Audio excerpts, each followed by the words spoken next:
Metsä. Suomalainen metsä. Arvokas luonnonvara ja ympäristö. Meitä jokaista varten. Paikka, jossa voimme kulkea, nauttia luonnosta ja huomata vuoden aikojen kauniit muutokset.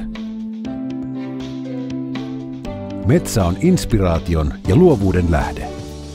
Sekä monille suomalaisille myös elinkeino. Sellainen, joka siirtyy sukupolvelta toiselle. Isältä pojalle. Voidakseen hyvin ja tuottaakseen puuta tarvitsee metsä hoitamista. Ja on tärkeää, että kaikki siihen liittyvä tieto on tuoretta ja puhuttelevaa. Aivan kuten metsämmekin. Metsälehti on johtava metsäalan uutis- ja ajankohtaislehti. Suomalaisen metsän päääänen kannattaja, joka auttaa näkemään ja ymmärtämään, mitä metsissämme tapahtuu, nyt ja tulevaisuudessa. Metsälehti etsii, jalostaa ja välittää arvokasta tietoa sekä näkemyksiä suomalaisille metsänomistajille ja metsäammattilaisille. Lehteen on opittu luottamaan kuin tuttuun metsäasiantuntijaan, joka tulee kertomaan tärkeistä asioista säännöllisesti. Julkaisutoiminnan alkaessa vuonna 1933 tehtiin Metsälehteä muutaman hengen voimin.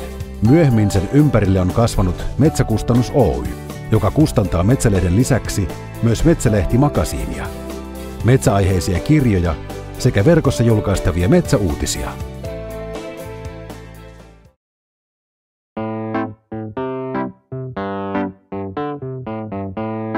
Uuden lehden tie kulkee toimituksesta painoon jo lähes 200 000 lukijalle aina 2 viikon välein.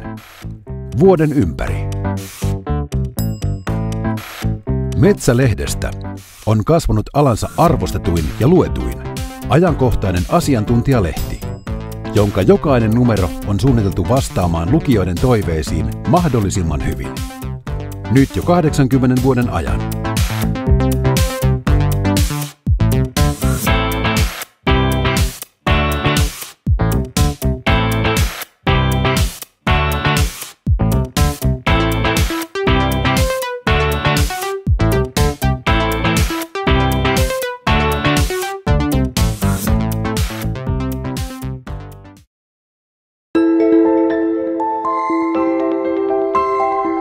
Meistä metsän omistajista on nykyisin suurin osa ihan tavallisia palkansaajia, joille metsä on siirtynyt perintönä.